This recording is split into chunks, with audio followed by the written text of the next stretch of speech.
नमस्कार, मैं हूं सुधीर दीक्षित और आप देख रहे हैं न्यूज 18 मध्य प्रदेश छत्तीसगढ़। अपनी वाणी से देश और दुनिया के लाखों करोड़ों भक्तों के मन में स्थान बनाने वाले सीहोर के प्रसिद्ध पंडित प्रदीप मिश्रा जी हमारे साथ हैं। उनसे जानते हैं कि कैसे यह सफर शुरू हुआ और कैसे लगातार यह जारी है। पंडित जी, बहुत बहुत स्वागत है आपका हमारे इस चैनल पर। श्री शिवाय नमस्तुभ्यम।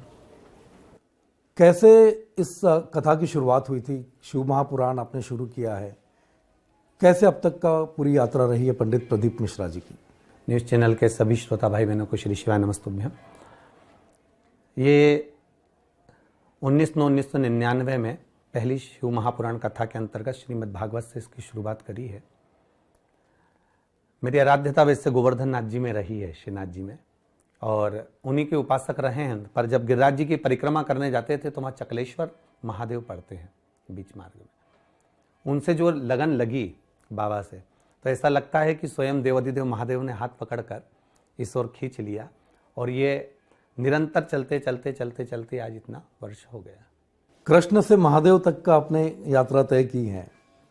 दो संप्रदाय चलते हैं, एक शैव एक वैष्णव। आप शिव के उपासक, कुछ लोग विष्णु के उपासक हैं। क्या अंतर पाते हैं दोनों में? भक्ति में क्या अंतर होता है?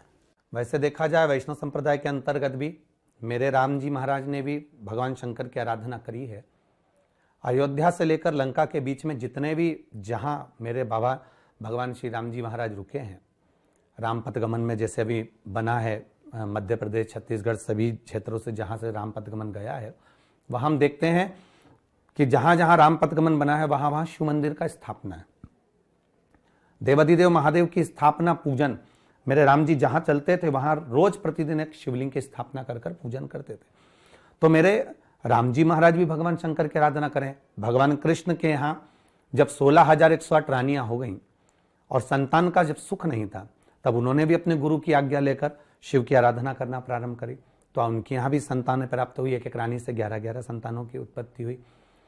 तो कहीं ना कहीं मैं तो ये जानता हूं कि आप राम और कृष्ण की आराधना कर रहे हैं या कहीं ना कहीं भगवान की आराधना में आप डूबे हैं, तो राम कृष्ण स्वयं आपको शंकर जी से मिलवा देते हैं, और शंकर की आराधना कर रहे हो तो वो राम और कृष्ण से मिलवा ही देते हैं।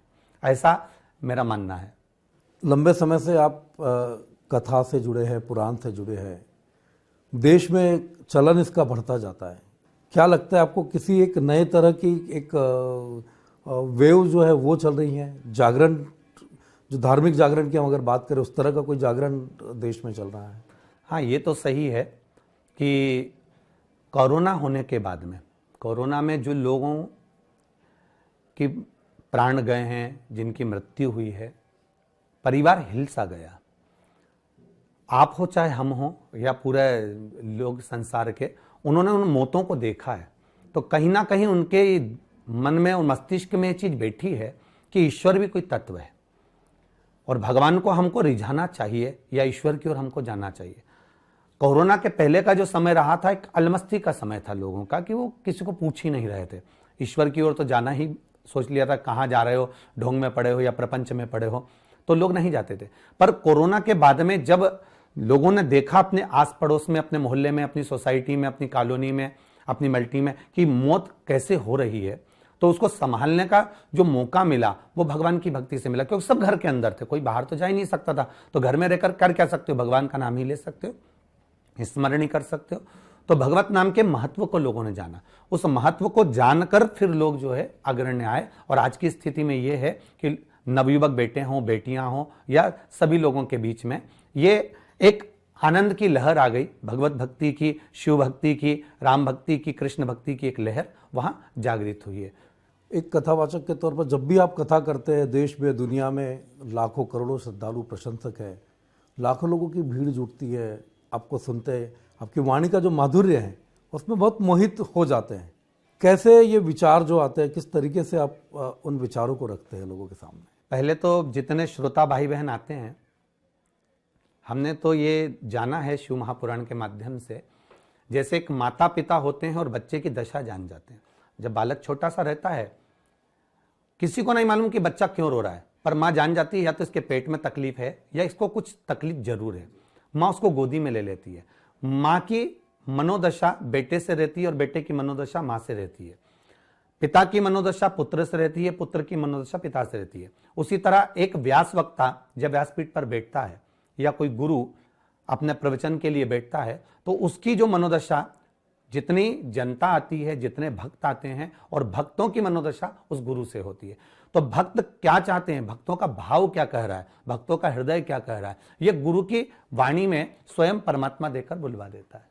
कैसे कई ऐसे क्षण आए होंगे कथा के दौरान, कई भक्त आपके पास आते हैं, कुछ ऐसे किस्से आपके पास होंगे एकदम मन बहुत द्रवित हो गया हो, ऐसे कुछ किस्से आपके पास? जी होता है कभी कभी। जैसे कोरोना महामारी के बाद में ही एक बेटी का जीवन, उसका मैंने पहले भी एक बार चर्चा में रखा, शायद जनमानस को वो नहीं मालूम होगा। एक बेटी जिसके पिता भी चले गए, जिसकी माता भी चली गई, जिसका भाई भी चले गया कोरोना महामारी में, वो अकेली पड़ गई। अकेली पड़ने के बाद कथा में आई और बैठकर खूब रोई है। मतलब उसकी आंखों से निरंतर कथा में अश्रु ही बहते रहे। पूछा गया आखिर कथा में कहीं रोने का प्रसंग, तो मेरे गुरुजी ने कहीं नहीं बोला कि आप रोने का प्रसंग कथा में ज़्यादा बाँचें। हमारे गुरु कहते थे जितना बन सके लोगों को मुस्कुराना सिखाएं, क्योंकि माता कौशल्या जी के गर्भ से भी राम जी हुए तो माता ने उनको रुलाया कि संसार सागर रुलाने का है, पर उसमें मुस्कुराने के क्षण हमको ढूंढना है। तो कुछ जो भक्त थे उन्होंने पूछा आपके रोने का कारण क्या है, तो कहा मेरे पिता चले गए, मेरी माँ चली गई, मेरा भाई चले गया। तो दुख इस बात का है कि भगवान की मैं इतनी भक्ति करती हूं तो कारण क्या बना ऐसा। पर हमारा जो शास्त्र कहता है वो कहीं ना कहीं अपने पूर्व के कर्मों के कारण जीव को भोगना रहता है और उसका कष्ट भोगता है।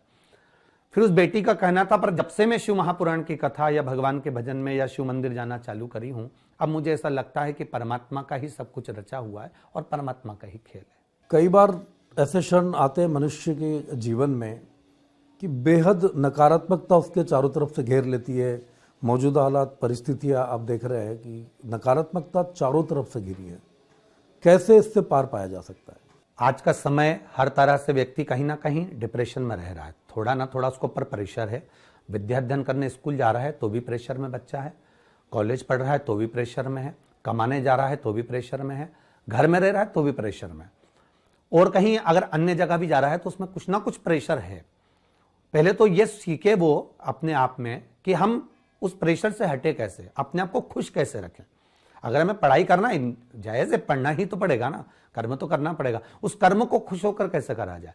तो मूल हमारे शिव पद्धति, हमारे शंकर का जो गुणगान कहता है, हमारी शिव अर्चना जो कहती है, वो हमको ये बताती है कि मेरे भोले बाबा के गले में विष होने के बाद, गले में सांप पड़े होने के बाद में, इतना बर्फीला क्षेत्र होने के बाद में भी अलमस्त होकर वो अपनी साधना में लगे। कर्म तो करना है, पर कर्म के साथ में आप जब अपने हृदय से ही आप प्रसन्न रहेंगे तो उसमें एक आनंद की अनुभूति अपने आप होने लगेगी। आज पूरा विश्व जो है जा रहा है अग्रण्यता की ओर बढ़ रहा है, पर उसको प्रसन्न रहकर अग्रण्य बढ़ना है। ऐसा नहीं कि अपन मन को क्षुब्ध कर कर, मन को छोटा कर कर अपन बैठे रहे, उसमें श्रेष्ठता नहीं है। जैसे कि आपने बताया कि आनंद, जीवन का आनंद लेने के लिए आपने भगवान शिव का जैसे उदाहरण हम देते हैं कि भगवान शिव ने गरल ले लिया, उसको कंठ में रखा, लेकिन नीचे नहीं उतारा। तो जीवन में जितने तरह के विष, जितने दुख है, पंडित प्रदीप मिश्रा जी ये कहना चाह रहे हैं, लोगों को संदेश देना चाहते हैं कि जीवन का सारा विष है वो आपको पीना ही है, किंतु उसको कंठ में रखिए और बाकी पूरा जीवन है वो आनंद से गुजारिए। यही मेरा कहना कि अपनी मस्ती में जियो ना, छोटा सा जीवन है। आज किसको मालूम है किसके प्राण कब चले जाए, पर उस अपने को मृत्यु का तारीख नहीं मालूम, मृत्यु की समय नहीं मालूम। हम हमारे प्रवचन में हमेशा कहते रहे हैं कि परमात्मा से कहते रहा करो कि आने की सूचना तू 9 महीने पहले दे देता है। माँ को मालूम पड़ जाता है कि कोई आने वाला है, गर्भ में बच्चा है। जब आने की सूचना तू 9 महीने पहले दे देता है तो जाने की सूचना तो 9 मिनट पहले दे दे, पर 9 मिनट पहले भी यह नहीं मालूम पड़ पाता कि उसके प्राण चले जाएंगे। तो अपने हर क्षण को, हर पल को शिव भक्ति के अनुसार, राम भक्ति के अनुसार, कृष्ण भक्ति के अनुसार अपनी अलमस्तता में जियो, परिवार में रहकर खुश होकर जियो। कई बार कथा के दौरान हम देखते हैं कि कुछ अद्भुत घटनाएं होती है, कभी सर्प निकल आता है, अभी हाल ही में शिव जी की आकृति बनी थी। कैसे आप देखते हैं इन सारी चीज़ों को, क्योंकि भक्त तो भक्ति में लीन होता है। जी मूल चीज ये रहता है भक्ति की दृष्टि। जैसे कहते हैं जो चित्रकार चित्र बनाता है, जिसका चित्र बना रहा है उसको दिल में उतार लेता है पहले, फिर चित्र बनाता है। उसी तरह जितने भी भक्त वहां कथा श्रवण करने आते हैं, अगर उनको सर्प का भी दर्शन हो रहा है तो उनको यही भाव का दर्शन होता है कि इसमें शिव है। एक साधारण से टेंट में, जैसे बैतुल में एक पानी की बूंद से शिवलिंग पूर्ण बन गया, उसमें जो उन्होंने भाव देखा, अर्थात उनके हृदय में शिव समाया हुआ। शिव अगर हृदय में है तो चित्रकारिता में अपने आप शंकर नजर आने लगता है। कहते हैं ना कि जिसके भीतर अच्छाई है उसको सब अच्छे नजर आते हैं, और जिसके भीतर बुराई है उसको सब बुरे नजर आते हैं। जैसे दुर्योधन और अर्जुन का चरित्र है या युधिष्ठिर का चरित्र है। दुर्योधन को कहा कि कोई एक अच्छा ढूंढ कर लेकर आओ, युधिष्ठिर को कहा गया भगवान कृष्ण ने कि एक बुरा ढूंढ कर लेकर आओ। उनको बुरा नहीं मिलता, इनको अच्छा नहीं मिलता, क्योंकि दृष्टि के अंदर उभरा था। इनको जितने भी भक्त कथा सुनने के लिए आते हैं, कहीं ना कहीं उनको शिव का साक्षीकरण हो जाता है। जब दिल लेकर आते हैं, हृदय लेकर आते हैं, तो कहीं ना कहीं शिव का साक्षीकरण उनको लगता है कि सर्प दिख गया तो उसमें शिव का तत्व दिख गया, एक बूंद से अगर शिवालय बन गया तो उसमें शिव का तत्व दिख गया। ये हमारे भीतर की शुद्धता का भाव नजर आता है। रुद्राक्ष की बात करते हैं, सनातन धर्म में बहुत पवित्र माना जाता है, और रुद्राक्ष का महात्म्य आपने लोगों तक, भक्तों तक पहुंचाया है। हमने देखा कि लाखों लोग लाइन लगाकर उस रुद्राक्ष को लेने के लिए खड़े होते हैं। क्या महत्व रुद्राक्ष का है? भगवान शंकर का ही एक स्वरूप रुद्राक्ष है। उसको चाहे आप औषधि में प्रयोग में ले लें कि उसको आप पानी में डालकर शिव को चढ़ाकर उसका आचमन करें, चाहे तो आप उसको पहनकर अपने गले में अपने शरीर के आनंद के लिए उसको धारण करें। कई विघ्न संतोषी लोग होते हैं, उन उपायों को अंधविश्वास बताते हैं या टोटके के तौर पर करार देते हैं। टोटका वो होता है जिसमें भगवान सम्मिलित नहीं होते। आप किसी को बुरा करने के लिए या किसी के लिए नष्ट करने के लिए वो टोटका होता है। उपाय का महत्व ये होता है, ये किसी पुराण में, शास्त्र में भगवान की सेवा के विधान से लिया गया। कहीं पर भी आपको ये नहीं मिला हुआ कि ये नींबू काटना है या नारियल बांधना है। उसमें एक ही चीज मिली होगी कि शिव जी को ये चीज चढ़ाइए, शंकर भगवान से प्राप्त करिए। उसमें यह भी नहीं कहा गया कि किसी दरवाजे पर जाकर कर देना। आपको शिव के द्वार जाना है, शंकर की चौखट पर जाना है। जब हम भगवान की चौखट तक जाते हैं तो निश्चित है हमारा कार्य सफल होगा ही होगा। हाल ही में आपने एक बयान दिया था कि हर परिवार का एक व्यक्ति आरएसएस में या बजरंग दल में जाना चाहिए। क्या सोच इसके पीछे की है? मूल चीज मैंने पहले भी कही है बैतुल में कि बजरंग दल और आरएसएस, राष्ट्रीय स्वयंसेवक संघ, किसी पार्टी से नहीं है कि आप इनको, कभी इनने चुनाव लड़ा हो और इन्होंने कहा हो कि हम आरएसएस से जुड़े हैं, आपको हमको ये वोट देना ही पड़ेगा, हम बजरंग दल से जुड़े हैं, आपको ये वोट देना ही पड़ेगा। अगर ये कभी चुनाव लड़े हों तो हम उसके लिए कभी अपनी व्यासपीठ से, राजनीतिक व्यासपीठ नहीं है, हम जितना एक पार्टी को अगर कथा देते हैं दूसरी पार्टी को भी देते हैं, साधारणता को भी देते हैं तो असेट को भी देते हैं। हमारे साथ में ऐसा है। हमने केवल उस भाव से कहा कि समय की गणना के अनुसार, समय की अवधि के अनुसार आज जो बच्चे, नवयुवक बच्चे गलत मार्ग पर जा रहे हैं, उन गलत मार्ग पर ना जाते हुए कहीं ना कहीं हमारे सनातन धर्म के लोगों से जुड़कर अग्रणता सनातन धर्म की बढ़ाते रहे। आपने बात की, इसके पहले इंदौर का एक बयान आपका चर्चित हुआ था। लव जिहाद को लेकर भी कई तरह के बयान चलते हैं, राजनीति बहुत ज्यादा होती है, लेकिन क्या है लव जिहाद आपकी नजर में क्या है? मतलब कोई ऐसी चीज है जिसपे इतना सारा बवाल होने की आवश्यकता, या लगता है आपको कि इसमें कुछ गलत होता है? कैसे होता है ये? मेरा, जैसे हम लोगों के सामने कुछ पत्र आते हैं, कुछ फोटोस आते हैं, कुछ सूचनाएं आती हैं कि बेटी का एक कोई अन्य धर्म का व्यक्ति हमारे सनातन धर्म की बेटी को साथ में घुमाता है, फिराता है, खिलाता है। धीरे धीरे उस बेटी की दृष्टि में वो व्यक्ति के प्रति भाव जागृत हो जाता है। उसमें गलती अपनी भी है। हमारे माता पिता उस पर ध्यान क्यों नहीं दे पाते? माना बेटी छोटी है, उसको ध्यान में नहीं है, बेटियों का जीवन है, वो अपने स्मरण में नहीं रह पाता कि कौन अच्छा कौन बुरा है। पर जब माता पिता बड़े हुए हैं तो वो तो स्मरण कर सकते हैं कि क्या गलत और क्या सही है अपने लिए। हरिद्वार में अटैची में टुकड़े मिलते हैं, दिल्ली में टुकड़े मिलते हैं, या कहीं किसी न किसी रूप में परेशान मिलते हैं। आखिर क्यों इस चीज के लिए? अगर आपने उससे स्नेह करा है या आपने सब कुछ ठीक रहा है तो फिर टुकड़े किस लिए है? अगर कुछ शब्द ज्यादा बड़े भी हो गए हैं तो फिर टुकड़े किसके लिए, किस लिए? मतलब कहीं ना कहीं आपके भीतर या तो उस बेटी के प्रति या सनातन धर्म के प्रति भेदभाव है, उसके कारण ये टुकड़े हुए, नहीं तो होना ही नहीं थे। टुकड़े किस लिए? फिर या तो कोई तुम्हारे भीतर इतना वो छुपा हुआ है कि तुम उसके टुकड़े करके ये दिखाना चाहते हो कि हम ऐसा कर सकते हैं, हम में वो बल है, तो ये श्रेष्ठता नहीं है।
धीरे धीरे सियासत भी आती जा रही, यही वजह है क्या? चुनाव करीब आ रहे हैं, लाखों करोड़ों श्रद्धालु प्रभावित होते हैं, तो क्या ये वजह है कि राजनीतिक लोग भी लगातार आपके पास जुड़ते जा रहे हैं, या ऐसा कोई?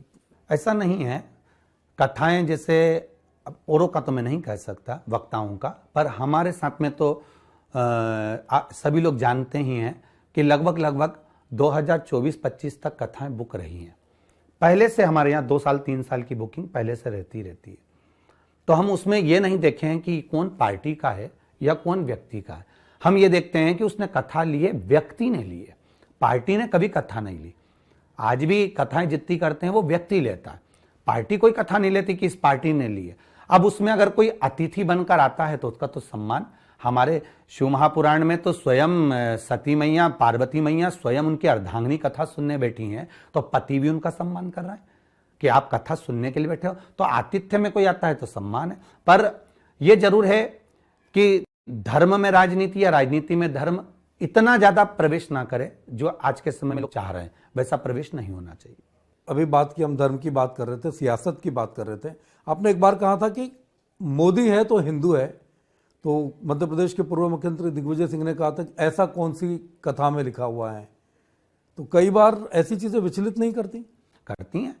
पहली बात तो ये सब चीजें कथा में नहीं लिखी होती। हम भी तो एक अपने शहर में, अपने नगर में, अपने गांव में हम भी तो रह रहे हैं। हमारे भी तो कुछ उद्बोधन होंगे, हमारे भी तो कुछ विचार होंगे कि शिव मंदिरों की ओर कौन गया अभी तक, शंकर मंदिरों तक कौन पहुंचा अभी तक, किसने शिव मंदिर का उत्थान करना प्रारंभ करा। अभी तक तो सारे शिव मंदिर टूटते हुए आए थे, अब बनना चालू हुए हैं। तो हमें तो गौरव महसूस होगा ना कि समय की अवस्था में ये सब चीज बदली है। समय की अवस्था में आज कुछ नहीं, आने वाले समय में जो भी बैठेगा वो सीखेगा सरी कि उनने ये करा था तो हमें भी अच्छा करना है, ये प्रेरणा तो मिलेगी ना। तो इसकी खुशी होती है कि इससे हमको कम से कम प्रेरणा तो मिल रही है। उस भाव से हमने कहा था कि मोदी है तो सनातन धर्म और हिंदुओं के लिए एक जागरूकता, एक आनंद है। एक मन के भाव आप प्रकट करते हैं और उसको लेके कहीं और पहुंचा जाता है, तो ये बहुत ज़रूरी होता है कि कोई चीज़ आपने कही है उसको इंटरप्रेट किस तरीके से किया जाता है। कहने वाला कह देता है पर समझने वाला, हम कहते हैं कि गाय का दूध वही है, उसको किस पात्र में रख रहे हो आप। पात्र अगर अंदर से झूठा है, भले वो चांदी का है, सोने का है, तांबे का है, पीतल का है, पर अंदर से अगर उसमें कुछ जंग लगी है या गंदा है तो आपने दूध रखा और फट जाएगा, बेकार हो जाएगा। ये पात्र देखा जाता है। अब ऊपर से तो अपन दिख जाते हैं कि कितने अच्छे पात्र हैं, पर भीतर से भी तो पात्र साफ होना चाहिए। कहने वाले ने कथा कह दी है, कहने वाले ने कोई वाक्य कह दिया, शब्द कह दिया, आपने उसको ग्रहण किस हिसाब से करा, आपने लिया कैसे उसको। जब आपने अच्छा लिया है तो वो अच्छा ही रहेगा, फिर आप उसको भले 2 घंटे 4 घंटे 8 घंटे रख लो। उसी तरह अपन ले तो लेते हैं कथा को, पर प्रवेश कर भी जाती है हृदय में, पर उसमें भी खलबली उत्पन्न हो जाती है कि नहीं उनने ये गलत कह दिया। उसको सही तरह से ले नहीं पाते कई लोग, और जो ले लेते हैं वो आनंद की अनुभूति करते हैं, उसको कोई मतलब नहीं फिर संसार से। कई बार हम देखते हैं आप पूरे देश विदेश में अलग अलग संस्कृतियों से रूबरू होते हैं, आप जाते हैं, हर जगह अपनी अलग संस्कृति होती है। एक जोड़ने का काम आपने जैसे कहा कि प्रेम जो है वो जोड़ता है, प्रेम तोड़ता नहीं है। तो क्या संदेश आप देना चाहेंगे जो मौजूदा हालात, जिसको हम कलयुग कहते हैं कि कलयुग है, अपने अतीत से ऐसी क्या सीख है जो मौजूदा दौर में लेने की आवश्यकता है? पहले तो कहूंगा अच्छी शिक्षा, उच्च शिक्षा के साथ में आपका कर्म, और कर्म के साथ में फिर कहीं ना कहीं हमारा धर्म। कर्म करो, बहुत अग्रण्य बढ़ना है हमको भी बाहर निकलना है, आपको भी बाहर निकलना है, बहुत आगे तक बढ़ना है आपको। अगर बच्चों को आगे तक बढ़ना है तो ये नहीं कि हम चलते चलते अपने पथ को ही भूल जाएं। हो सकता है जिस मार्ग से चल रहे हो उस मार्ग से आपको वापस भी आना है, तो पथ रास्ता हमको ज्ञात होना चाहिए। जब हम आज के समय की पीढ़ी के लिए या आज के समय के व्यक्ति के लिए मूल है कि आपके कर्म के साथ में आप धर्म को ना भूलें, आपके परिवार को ना भूलें। आप इतने कमाने में या इतने आगे बढ़ने में ऐसा ना हो जाए कि वो कहते हैं ना कि जब व्यक्ति उन्नति की ओर बढ़ता है तो उसकी रोटी और उसकी हंसी, ये 2 चीजें कम हो जाती है, क्योंकि उसको इतना लोड हो जाता है कि वो रोटी सही से नहीं खा सकता। और इतना वीआईपी हो जाता है कि 4 लोगों में अच्छे से जम के हंस भी नहीं सकता। उसको मुस्कुराना है तो धीरे से मुस्कुरा देगा, पर ज्यादा ठिठोली नहीं कर सकता। जो उसका बाल्यकाल था, जो उसकी युवावस्था थी, जिसमें वो हंसी भी अच्छे से करता था और भोजन भी अच्छे से करता था, ये 2 चीजें अपने आप कम होती चली। पर क्यों? क्योंकि उसको हम कम कर रहे हैं। तो मेरा तो नवयुवक बच्चों से यही कहना रहेगा, या सभी से यही कहना रहेगा, आप प्रसन्नता में अपनी जिंदगी जियो, खुश होकर जियो। हम जितनी देर व्यासपीठ पे बैठते बड़ी मस्ती में कथा करते हैं, अलमस्त होकर। जो पत्र आते हैं उनको भी अलमस्ती में पढ़ते हैं। तो ये अपनी आनंदता होना चाहिए। अपने अंदर के बालक को जीवित रखना बहुत आवश्यक है, बहुत जीवन में आनंद। बिल्कुल। यह है पंडित प्रदीप मिश्रा जी, जिन्होंने आध्यात्म से लेकर जीवन के अनुभव और सियासत को लेकर तमाम बातचीत की। बहुत बहुत धन्यवाद आपका इस पूरी बातचीत के लिए। श्री शिवाय नमस्ते।